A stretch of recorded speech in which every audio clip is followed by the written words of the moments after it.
essa disciplina, né, que a gente aprende em teologia, que é chamada de tipologia. E já observamos muitos personagens do Antigo Testamento que tipificam a pessoa e a obra do nosso Senhor Jesus Cristo. E hoje nós estaremos ministrando a 6ª parte, né, falando sobre José do Egito, filho de Jacó, como um tipo de Cristo. Então, como temos feito todas as semanas pela manhã, nós temos aberto as nossas Bíblias em Gênesis. Você pode abrir já em Gênesis capítulo 41, e você coloca o marcador, porque nós temos ido ao Novo Testamento, vendo o cumprimento da tipologia, e sempre retornado para o livro dos começos, para o livro de Gênesis. Amém? O primeiro texto que nós vamos trabalhar nessa manhã está em Gênesis 41, versículo 55.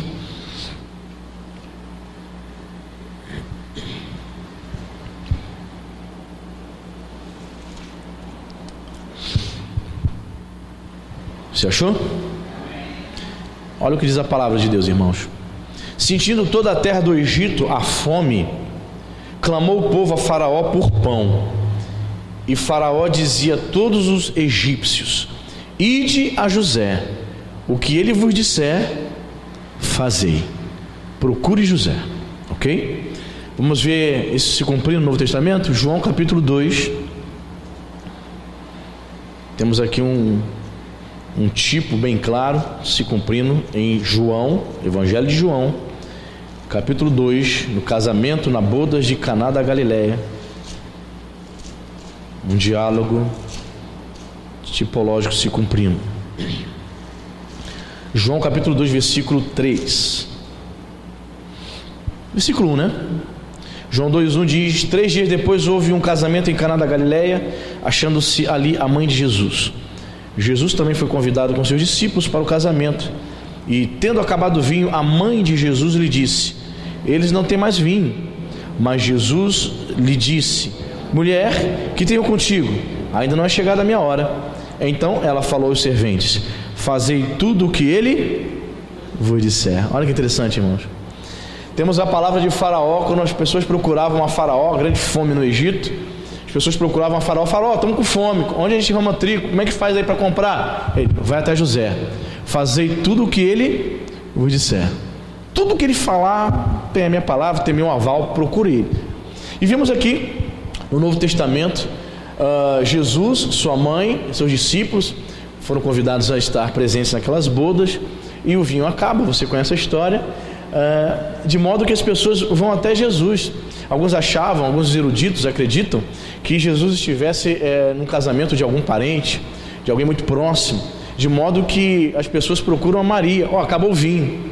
O que Maria tinha a ver com isso, se ela era convidada?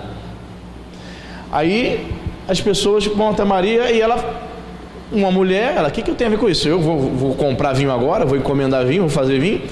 Aí ela se volta para Jesus: acabou o vinho.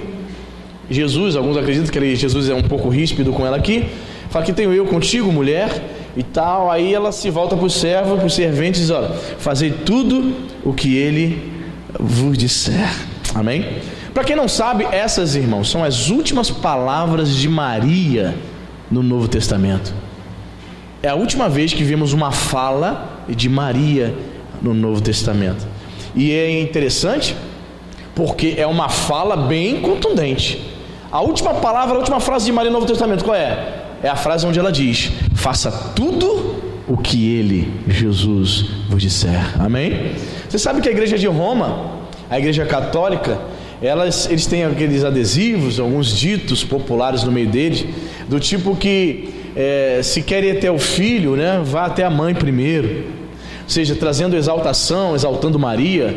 Você sabe que a igreja católica, na sua doutrina, ela exalta Maria, ela coloca Maria como mediadora, Maria como advogada. Todos aqueles atributos que o Novo Testamento concede ao Senhor Jesus, a igreja romana concedeu a Maria, exaltando-a como se fosse uma deusa. Mas vemos aqui claramente uma ordem de Maria aos serventes: olha, faça tudo o que ele vos disser. Ele é Senhor. E você sabe, Jesus transformou a água em vinho. Amém? Temos aqui um aprendizado, né, irmãos? escrevi o seguinte aqui no meu esboço: ao apresentar os nossos problemas a Cristo, precisamos nos submetamos, pois seus planos são os melhores, né? Quando Maria ela se dirige a Jesus, certamente ela, os convidados, os discípulos não teriam a menor ideia do que Jesus iria fazer. Não é verdade? Eles não teriam a menor ideia. Talvez eles estivessem pensando assim: como é que a gente vai arrumar mais vinho para a festa? Tem gente aberta aqui, tem gente para beber. Será que vamos fazer uma vaquinha para juntar, para comprar vinho? Ninguém tinha a mínima noção de que Jesus iria transformar água em vinho. O que eu aprendo com isso, irmãos? Todas as vezes que nós nos submetemos todos os nossos problemas ao Senhor Jesus, Ele tem cuidado de nós, amém? Ele vai te surpreender, Ele vai fazer coisas que talvez você não estivesse esperando, amém, querido? Todas as vezes que nos submetemos a Ele, toda vez que nos voltamos para Ele: Senhor, o problema é esse, Senhor. E às vezes você está achando que Deus vai resolver de uma forma, e Ele nos surpreende resolvendo da maneira dEle.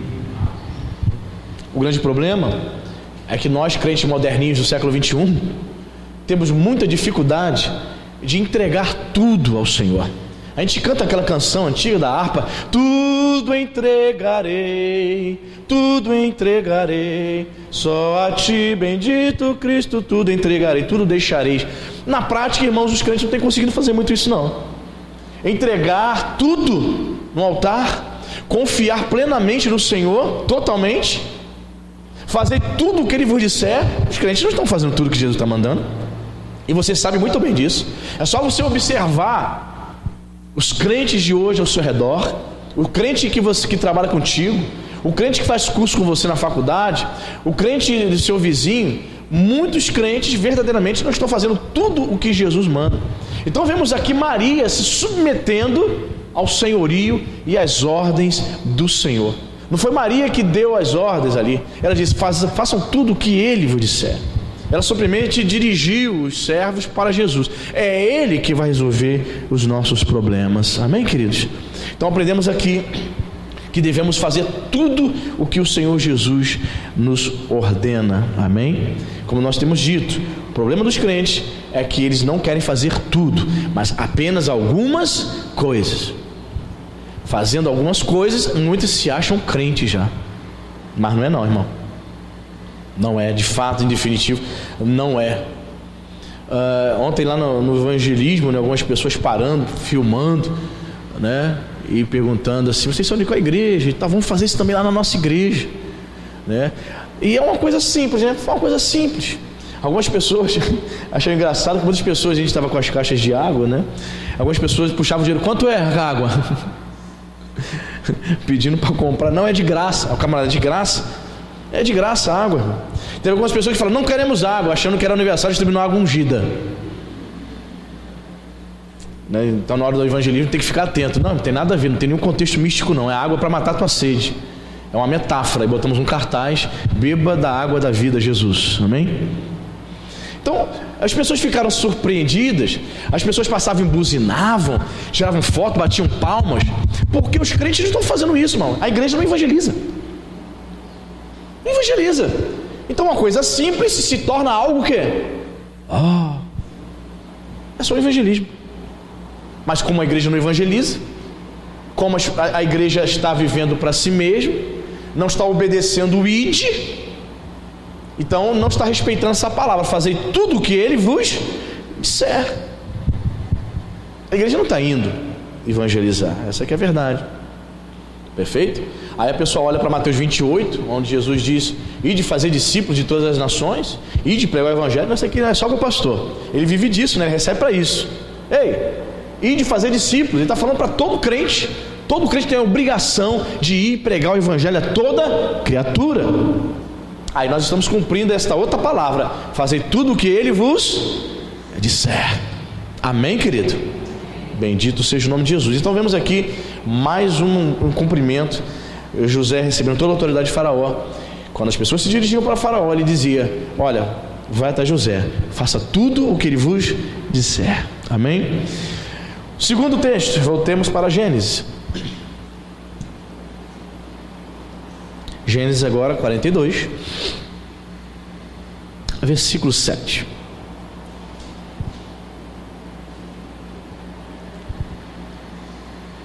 somente a parte A do versículo. Vendo José seus irmãos, reconheceu-os. Amém? Muito bem. Vamos para João, capítulo 2 de novo. Muitos textos nos remetem a João, né, irmãos? Parece que João tinha esse intuito de escrever muitas coisas que mostrassem o cumprimento do Antigo Testamento em Jesus. João capítulo 2, versículo 24 e 25.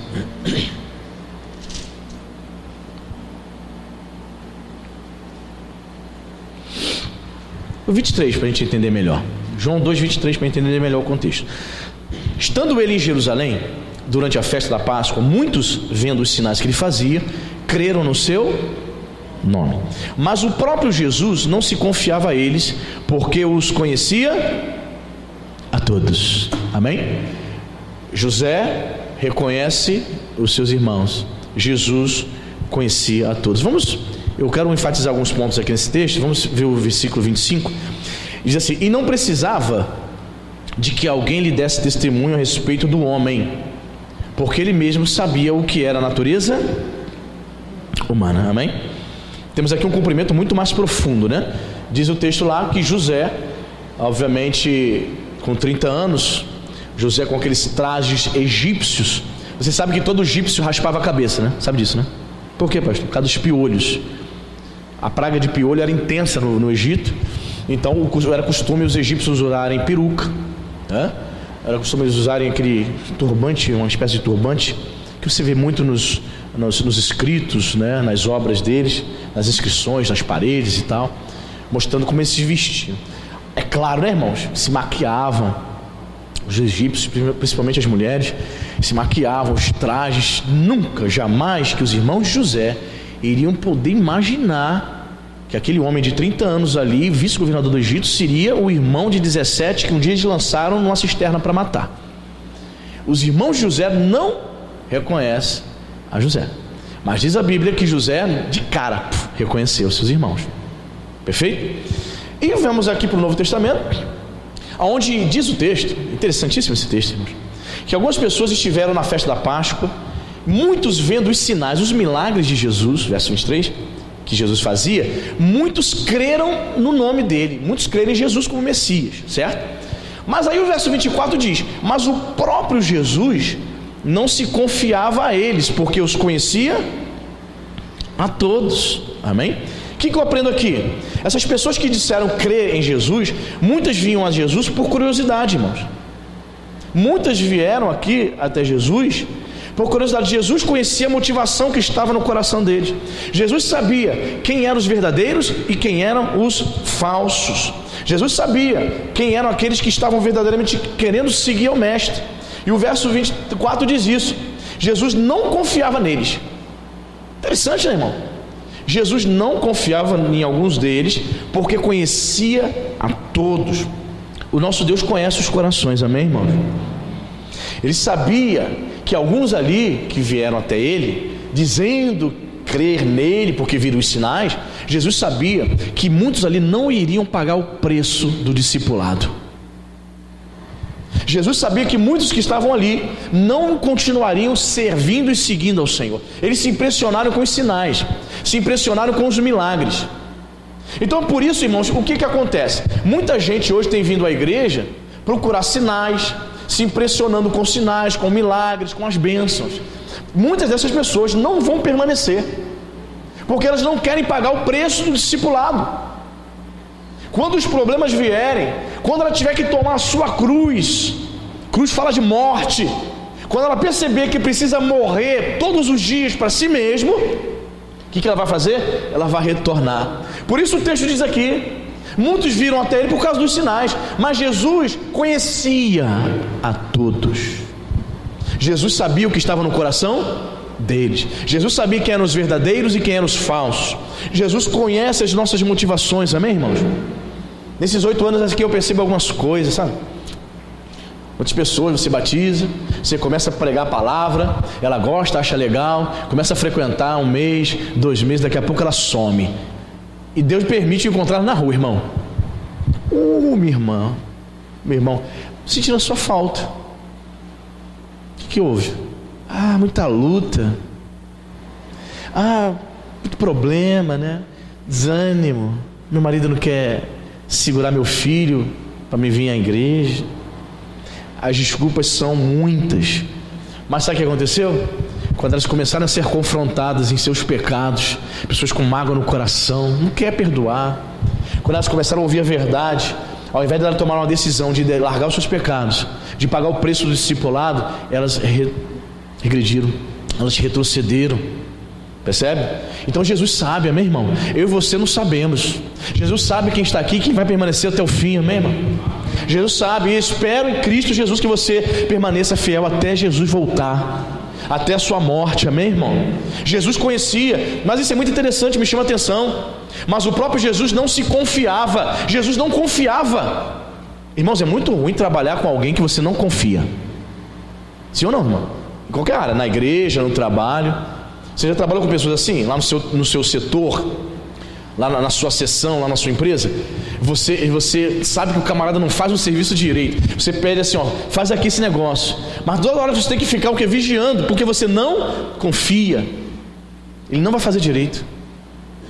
Você fica com medo de delegar, porque você não confia. Jesus não confiava nessas pessoas.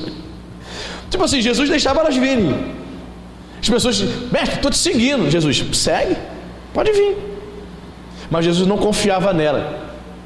Não é que não confiava no sentido de elas não terem caráter, que elas fossem roubar, nada disso. Não confiava nelas no sentido de que elas não permaneceriam fiéis a Ele, não aceitariam a proposta do discipulado. É nesse contexto que Jesus não confiava nelas.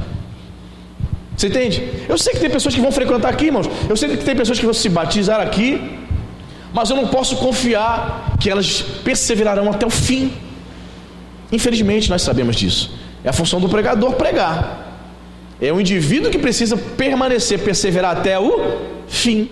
Aquele que perseverar até o fim será salvo, diz as Escrituras, não é isso? Jesus não confiava neles para perseverar.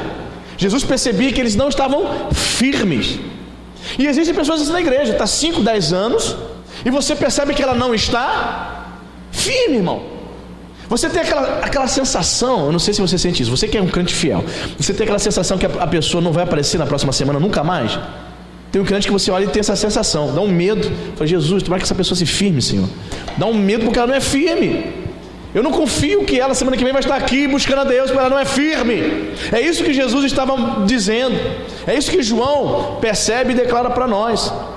E o verso 25 vai nos ensinar. E não precisava, olha que interessante, de que alguém lhe desse testemunho a respeito do homem, porque ele mesmo sabia o que era a natureza humana. Ele está falando aqui no contexto da humanidade caída. Jesus sabia, que conhecia e sabe que a nossa natureza é má, é depravada, é caída, amém, irmão?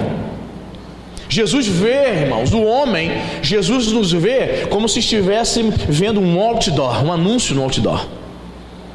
Jesus olha para mim e para você e percebe quais são as suas fraquezas.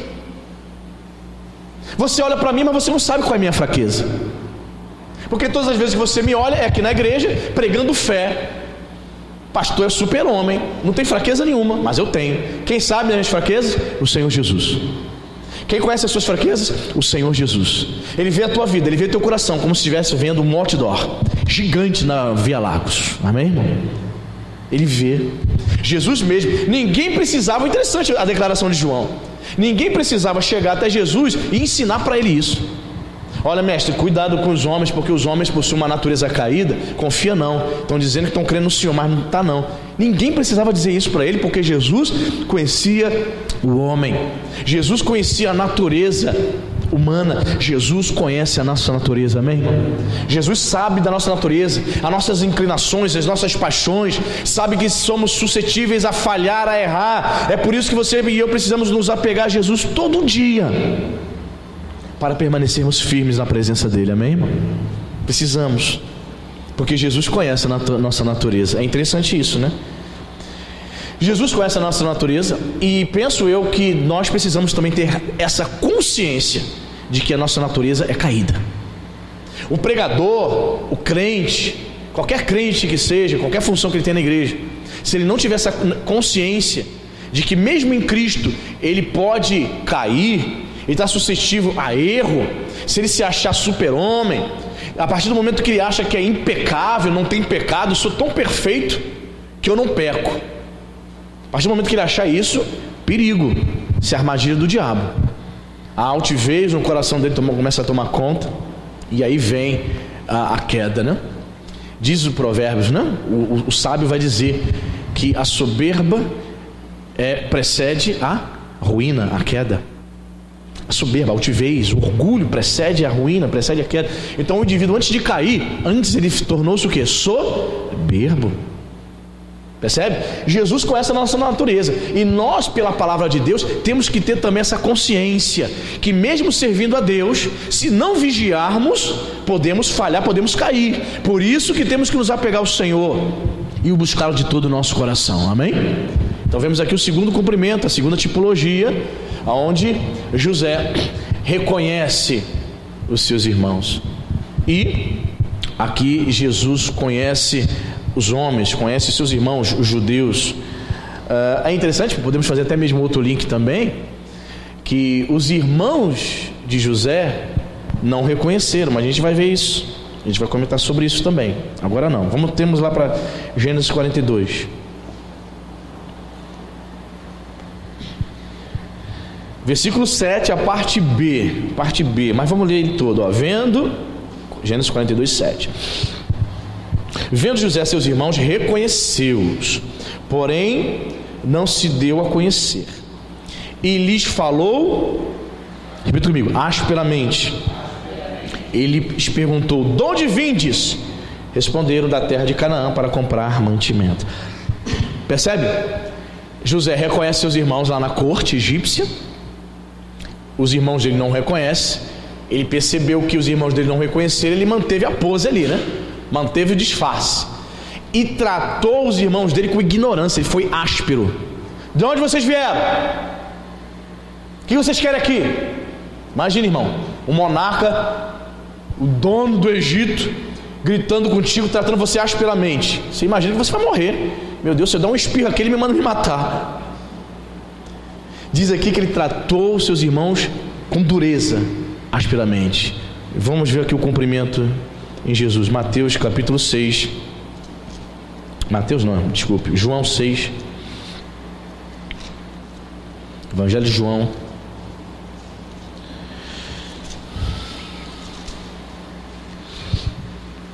Olha que interessante, irmão. João 6, versículo 60.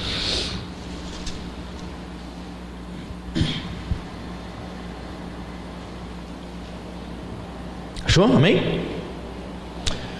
Muitos dos seus discípulos, tendo ouvido tais palavras, disseram: duro é este discurso, quem o pode ouvir? As palavras de Jesus foram duras também para os discípulos. Em muitos momentos as palavras de Jesus eram ásperas, tanto para os discípulos quanto para fariseus, para quem estivesse ouvindo ele. Para os fariseus, Jesus trouxe palavras duras, raça de víboras. Para os discípulos trouxe palavras de confrontamento, palavra de renúncia, de comprometimento com o reino de Deus. E chega um momento que alguns discípulos, aqui no caso não seriam os 12, outros discípulos disseram: duro é este discurso, quem pode ouvir? Essa palavra, irmãos, essa palavra duro no grego é uma palavra grega chamada esclerós, que significa áspero, significa duro, significa ressequida. Tanto é que essa palavra dá origem à palavra portuguesa esclerodermia, que é uma doença de pele que faz com que a pele da pessoa fique ressequida, fique dura, não é? Uma doença que diz que não tem cura, é uma doença emocional, tipo o vitiligo. Mas a esclerodermia, ela endurece a pele, fica rígida, a pessoa tem que passar cremes, uma doença. É a mesma palavra. A palavra de Jesus era seca. Olha só que interessante. A palavra de Jesus era dura, era áspera. E o que mais nos chama a atenção aqui, irmãos, não era que as pessoas não entendessem a mensagem de Jesus. As pessoas não conseguiam aceitar. Você está entendendo, irmão? As pessoas que entram aqui e não permanecem, que você vê saindo, não ficando aqui na igreja, não tomando a decisão de se batizar, de seguir Jesus, não é que ela não entendeu o pastor Anderson, ela entendeu, é que ela não aceita. Muitas até saem daqui dizendo: eu vou para uma igreja onde o pastor prega uma palavra mais suave, mais tranquila. Elas não aceitam a proposta do Senhor Jesus, dizendo para ela morrer diariamente por causa do Evangelho. Ela não aceita. Ela quer ir para essas igrejas que prometem dinheiro, prometem bênçãos, vida próspera, vai ser empresário, contanto que dê bastante dinheiro no altar. Você está entendendo, irmão? As pessoas aqui acharam o discurso de Jesus seco, ressequido, duro, áspero. Não é porque não entendiam Jesus. Jesus falava aramaico, o idioma deles. Eles entendiam muito bem. A verdade é que eles não aceitavam. Então, queridos, existe um grande problema hoje. Muitas pessoas dentro da igreja, elas até entendem o que está sendo pregado. A questão é, ela não aceita. Porque em nenhuma igreja evangélica do mundo, olha o que eu estou falando, nenhuma igreja evangélica do mundo, 100% dos membros são dizimistas. Por quê? Não existe isso. Todos os meus 100 membros são dizimistas. Todos os meus 500 membros, com ficha e carteirinha, batizados nas águas, todos, sem exceção, são dizimistas. Isso não existe. Por quê? Porque entende, mas não há. Uma coisa é entender, a outra é aceitar. Não, você não aceita não, pastor. Como é que eu vou tirar 10% da minha renda e vou dar para a igreja? Isso é um absurdo. Deus sabe que eu não tenho condições para isso. Então ela tem várias desculpas. Ela entende, mas não aceita. Então, querido, nós temos que ter muito cuidado. Eu dei aqui o exemplo do dízimo, mas outras questões, outras palavras de Jesus, outras ordenanças do mestre, talvez você entenda muito bem, mas talvez você não queira estar o quê? Aceitando-a. Por isso os discípulos o abandonaram. Muitos deixaram de seguir o mestre, dizendo: duro é este discurso, é um discurso seco. Talvez se nós estivéssemos lá na corte egípcia, vamos agora fazer um exercício de imaginação. Vamos supor que eu e você voltássemos na máquina do tempo e estivéssemos lá escondidos vendo aquela cena. José, você sabendo que José estava ali como vice-governador, e os irmãos deles ali como que mendigando, né? Vindo de Caná, passando uma fome danada, foram lá para lá comprar mantimento, e você sabendo que José tinha reconhecido seus irmãos, e você vê José tratando mal os seus irmãos, tratando asperamente, gritando com eles. O que você deveria sentir? Eu e você poderíamos sentir: caramba, José veio de logo se dar a reconhecer logo, né? Tá vendo os irmãos dele no maior pindaíba, na maior fome. O pai dele, José, meu Deus, se viu uma cena dessa, José gritando com os irmãos dele, ficaria triste, ia chorar. Percebe, irmãos? Nós teríamos várias opiniões a respeito disso, mas essa foi a direção de Deus que ele teve. No primeiro momento ele não se dá a conhecer, José, e trata seus irmãos de forma áspera, dura. E eles mereciam, sim ou não?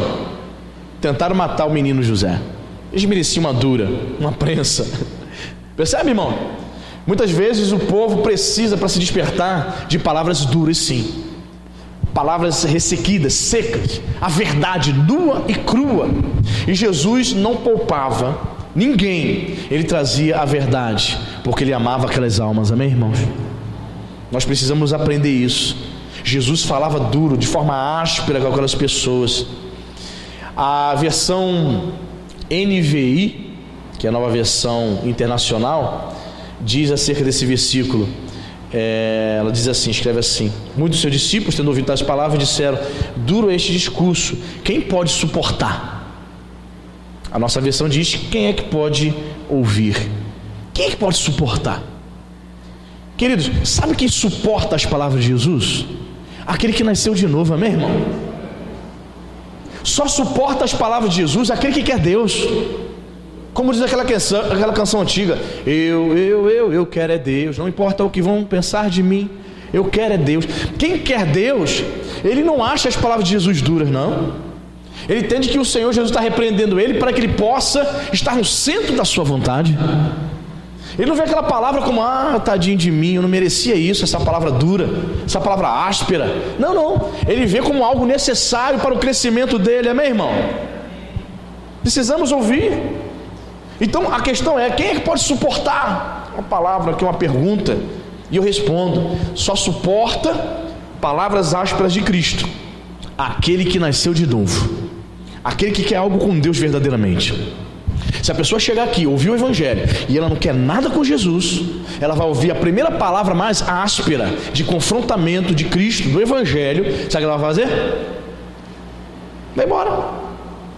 E nós não podemos ficar tristes por conta disso. A semente está sendo lançada e ela cai em muitos tipos de terra. Os vários tipos de solo são os vários tipos de coração. Parábola do semeador, capítulo 4 de Mateus. É só você ler lá e você vai perceber como é que o reino de Deus trabalha. Amém? Muito bem. Quarto. Voltemos lá para Gênesis 42.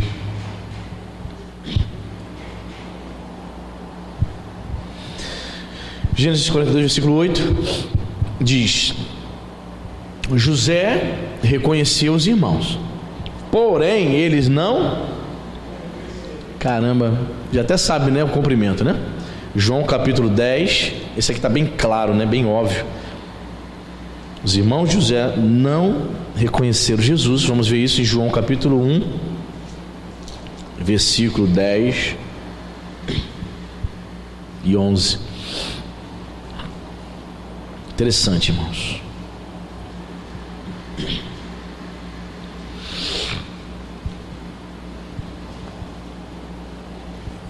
João 1, versículo 10 e 11, você achou? Diz a palavra de Deus: o verbo estava no mundo, Jesus estava no mundo. O mundo foi feito por intermédio dele, mas o mundo não o conheceu. Veio para o que era seu e os seus não receberam. Então temos dois verbos aqui: conhecer, receber. Vamos analisar? Vamos lá.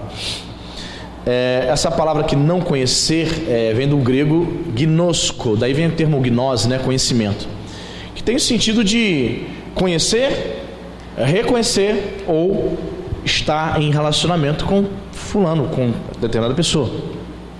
Então veja bem o que o texto está dizendo. O verbo, o logos, Cristo, estava no mundo, ele encarnou. Jesus veio ao mundo.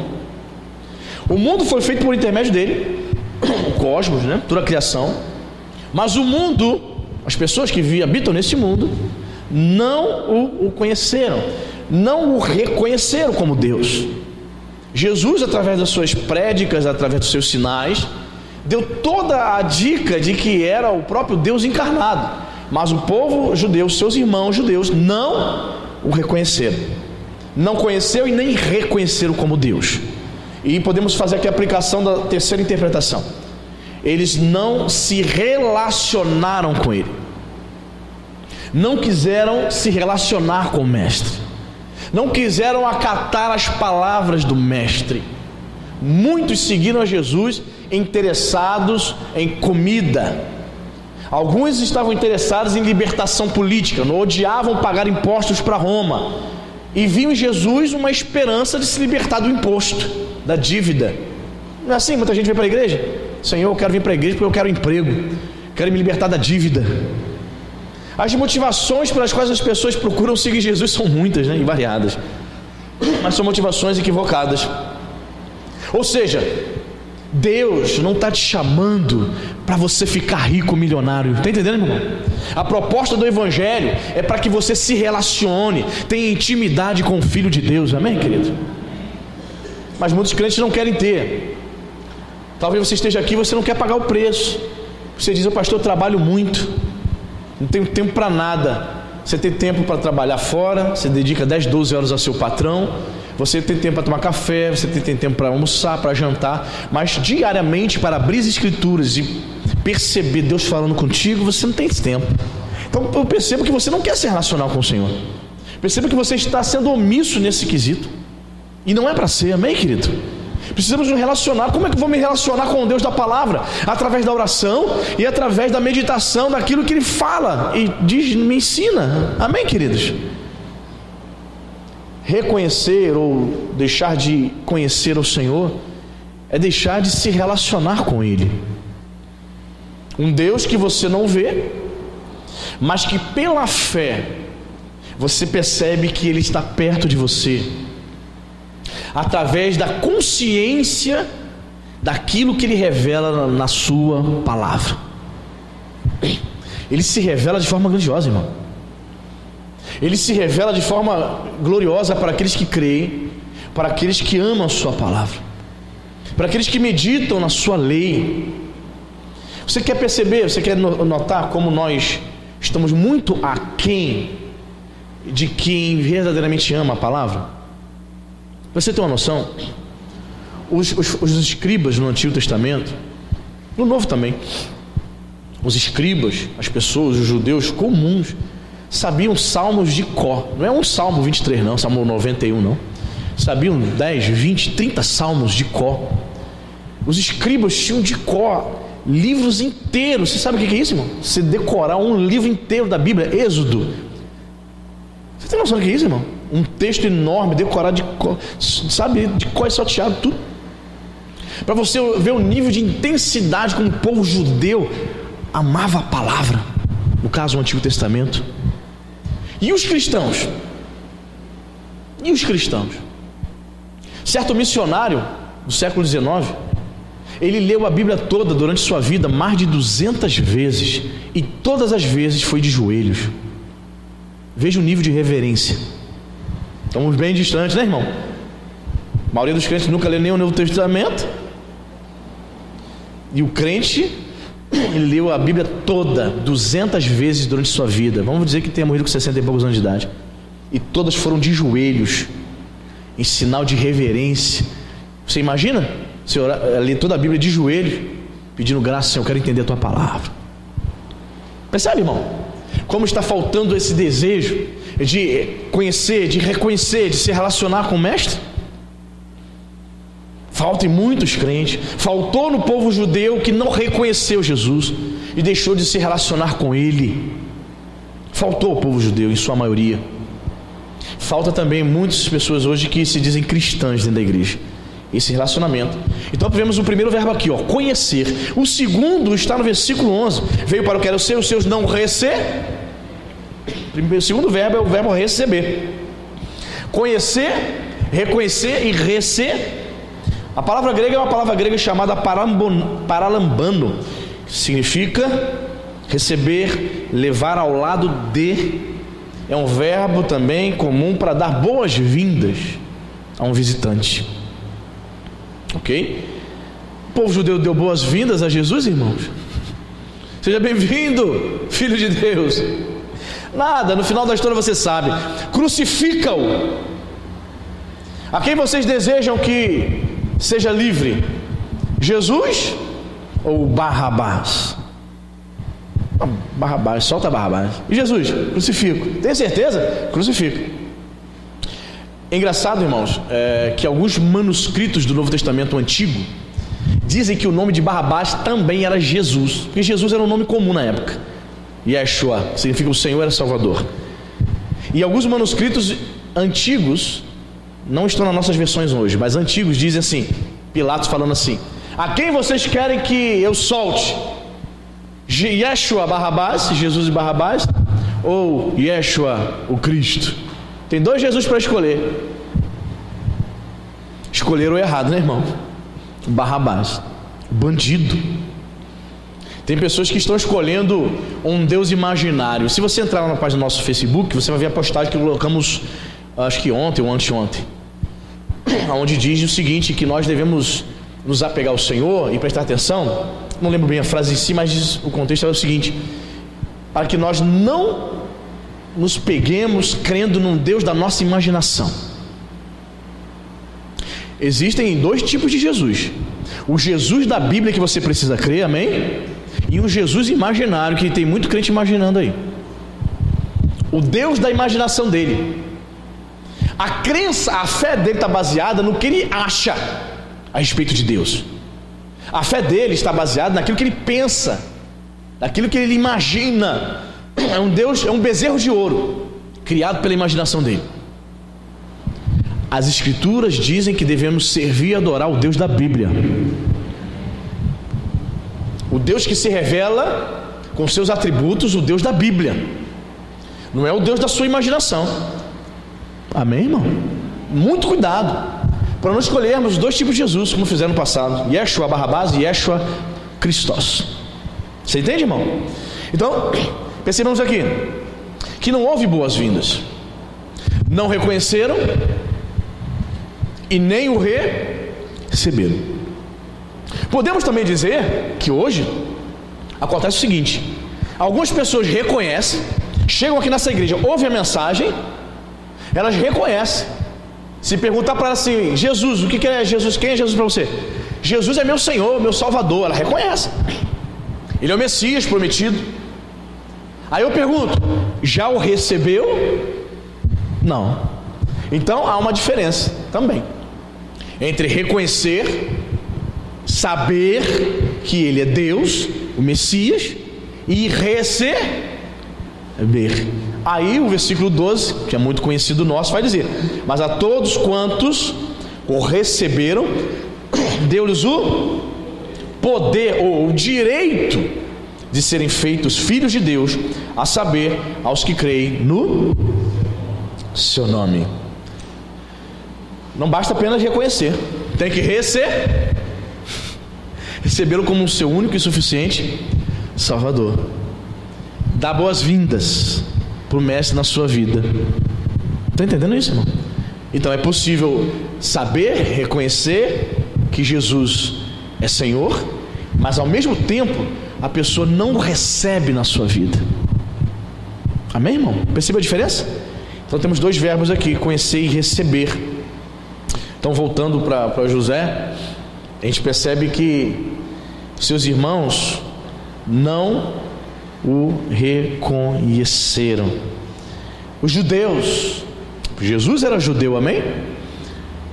Os judeus não reconheceram e também não receberam a Jesus. O agravante foi esse: não viram Jesus como Messias, acharam o fim do mundo, irmão. E se você ler, irmãos, se você ler hoje, século 21, artigos de rabinos judeus que servem nas sinagogas, você vai ver, pede a opinião deles para você ver acerca de Jesus, o que eles vão dizer para você. Pede para você ver. Se você perguntar a um rabino: você acredita que Jesus é o Messias? Que isso? Tá louco? Jesus o Messias? O que você acha de Paulo? Paulo foi um esquizofrênico, um herege. Por quê? Porque ele apostatou do judaísmo, ele se desviou da verdadeira fé. Então, na concepção judaica, Paulo era um herege, porque se desviou do judaísmo, ele apostatou da fé judaica para se tornar um cristão. Veja a ótica deles. Até hoje, você sabe, os judeus não reconhecem Jesus como Messias. Eles acham isso um fim do mundo, uma blasfêmia. Deus encarnar em forma de homem, para eles é o fim do mundo isso. Eles não creem e não receberam. Mas a palavra de Deus vai dizer: bem-aventurados são aqueles que não viram e creram e receberam o Senhor como o único e suficiente Salvador. Amém, irmão? Graças a Deus. Você não está aqui em vão, não. Você não está aqui nessa manhã ouvindo essa palavra em vão, não. Foi porque um dia você o recebeu como seu Salvador. Amém, queridos? Muito bem. Voltemos para Gênesis.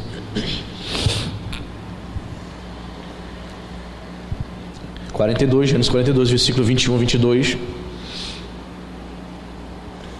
Diz assim: então disseram uns aos outros, os irmãos, de José: na verdade nós somos culpados no tocante a nosso irmão, pois lhe vimos a angústia da alma quando nos rogava e não lhe acudimos, por isso nos vem esta ansiedade.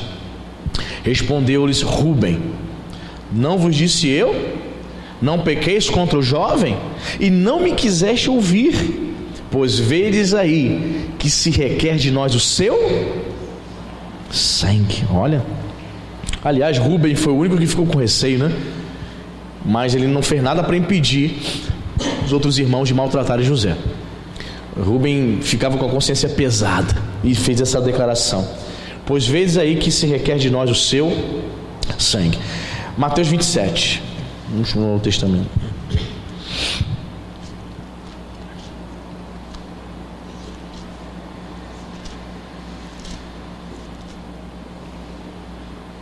uma palavra, um texto muito forte, irmãos. Mateus 27, versículo 24.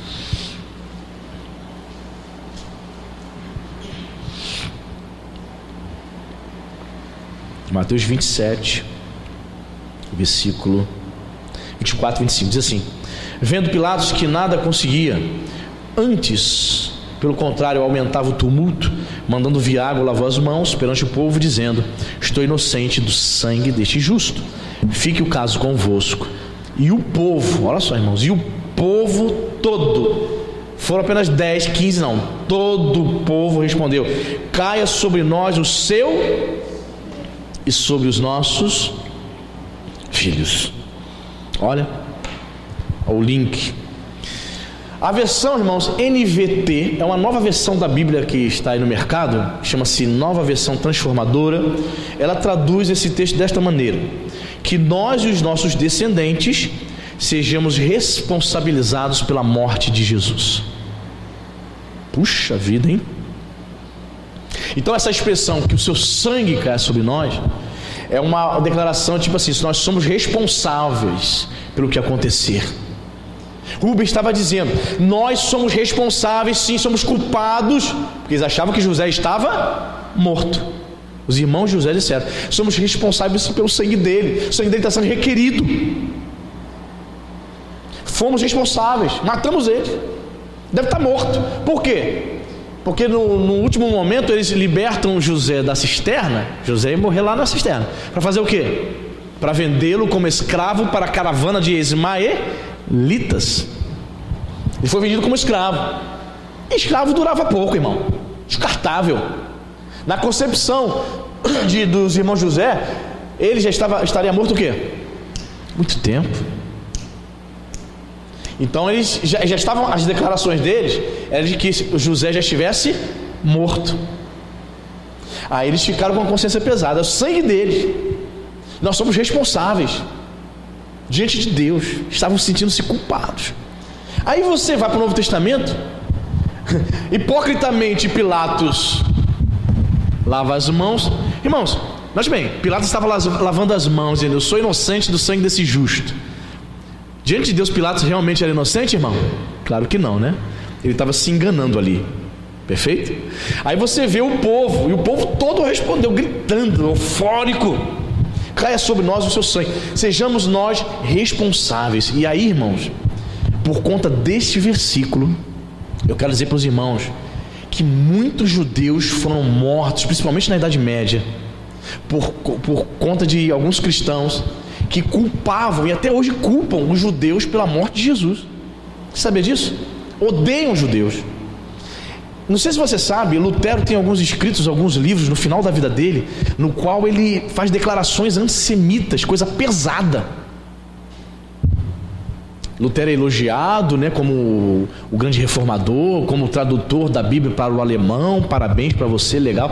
Mas existem alguns livros que ele escreve no fim da vida dele que deveriam ser colocados de lado, que é uma mancha negra na biografia dele. Livros antissemitas, onde ele declara que os judeus foram culpados pela morte de Jesus, baseando-se nesse versículo.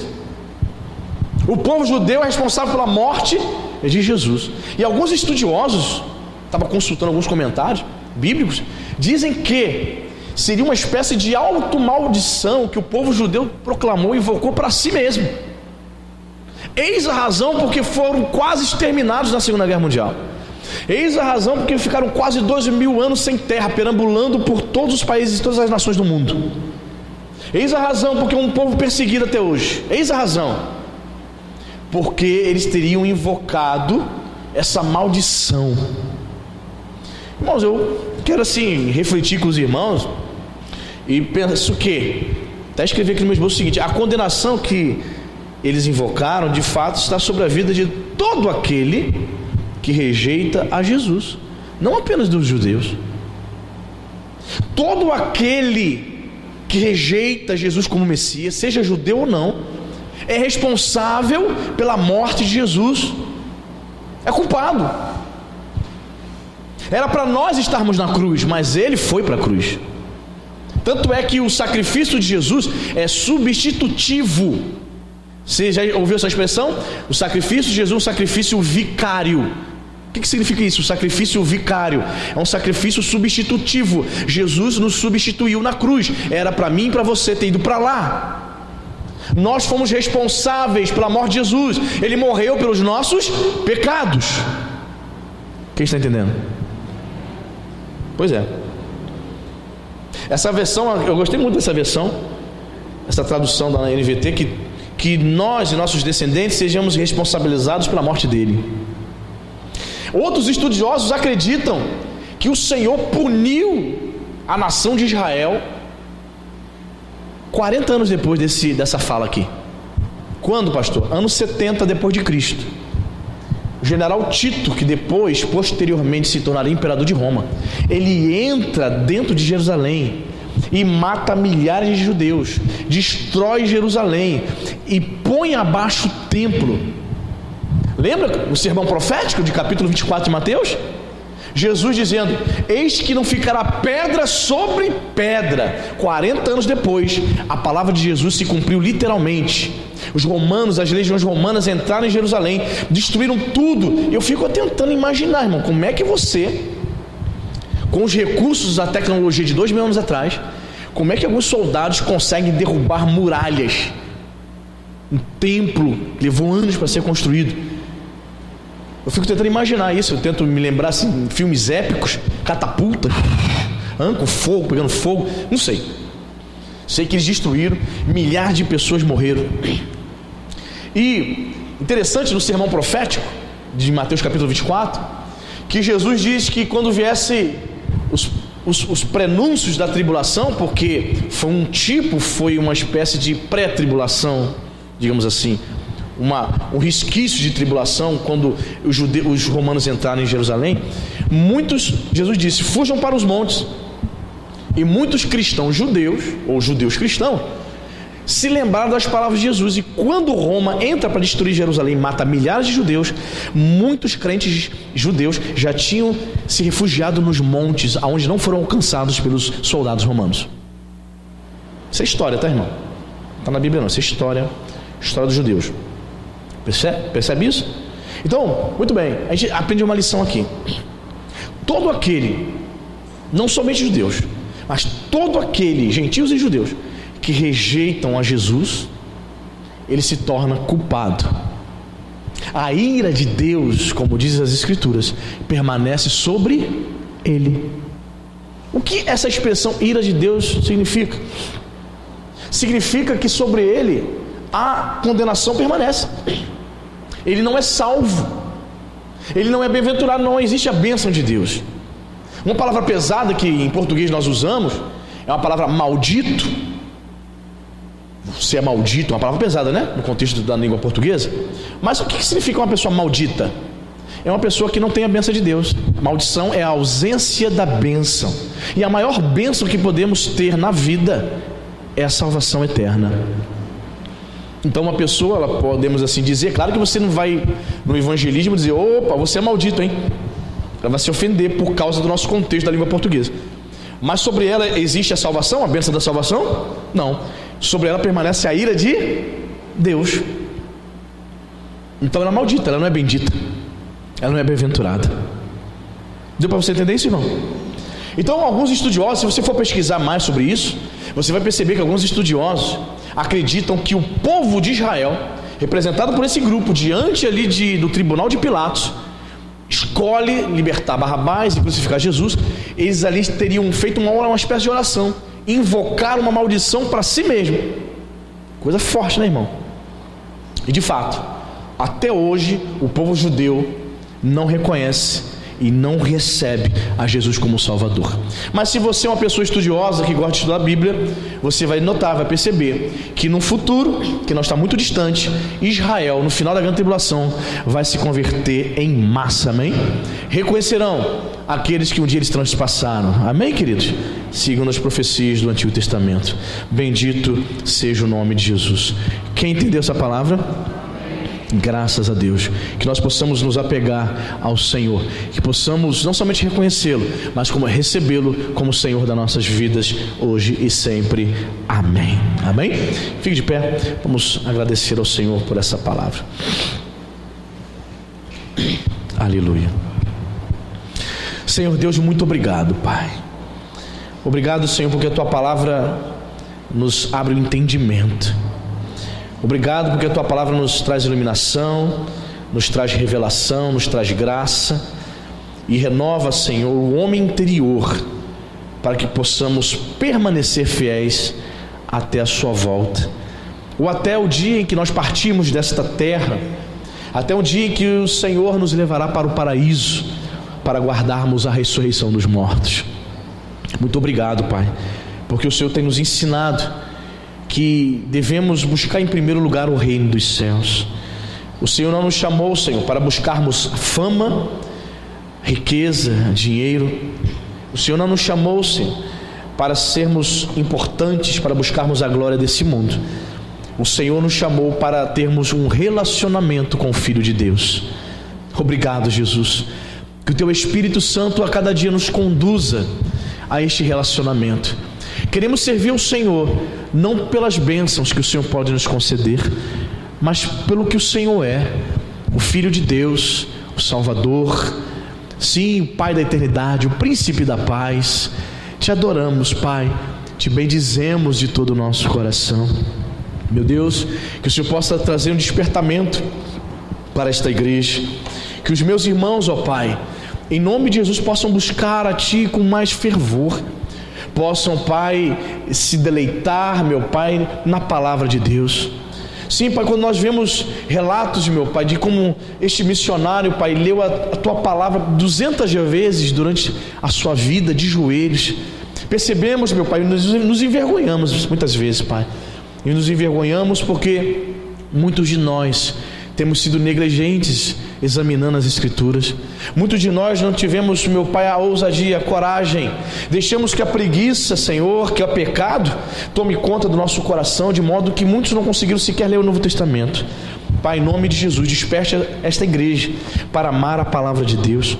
Desperte os meus irmãos para conhecer e receber a Jesus. Desperte, Senhor, os meus irmãos, ainda que sejam palavras duras, Pai. O Senhor mesmo pregava, meu Pai, muitas vezes trazendo uma palavra seca, uma palavra áspera, mas foi necessário, Pai, foi necessário dizer estas verdades desta maneira. Em nome de Jesus, que nós não venhamos, meu Pai, nos escandalizar quando as mensagens, quando as palavras forem duras, quando o Evangelho do Senhor nos confrontar. Pelo contrário, que nós venhamos dar graças a Deus, porque o Senhor está nos alertando, que venhamos a dar graças, porque o Senhor está nos despertando, meu Deus, em nome de Jesus Cristo. Pai, abençoa, meu Pai, os meus irmãos.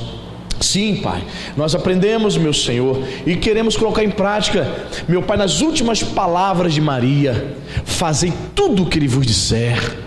Em nome de Jesus, levanta aqui sim uma igreja, meu Pai, uma igreja obediente, que venha, meu Pai, cumprir com a Tua palavra, que venha fazer tudo o que o Senhor disser.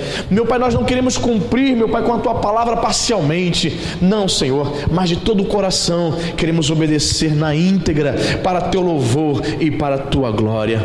Espírito Santo de Deus, em nome de Jesus, que o Senhor possa gravar, meu Pai, esta mensagem, meu Deus, não somente numa câmera, Senhor, não somente fique, meu Pai, gravada na internet, não, Senhor, que essa palavra venha ficar gravada em nossos corações, para que possamos, em nome de Jesus, meu Pai, colocá-la em prática, para que possamos durante a semana, durante os meses que virão, Senhor, nos lembrar de que Tu és o nosso Deus, e de que o Senhor nos ama, Pai, e que um dia nós o recebemos como o único e suficiente Salvador. Abençoe Teu povo, abençoe, meu Pai, esta igreja, nos conceda um domingo ricamente abençoado na Sua presença. Te damos graças por todas as coisas, em nome de Jesus. Amém e graças a Deus. Amém, queridos?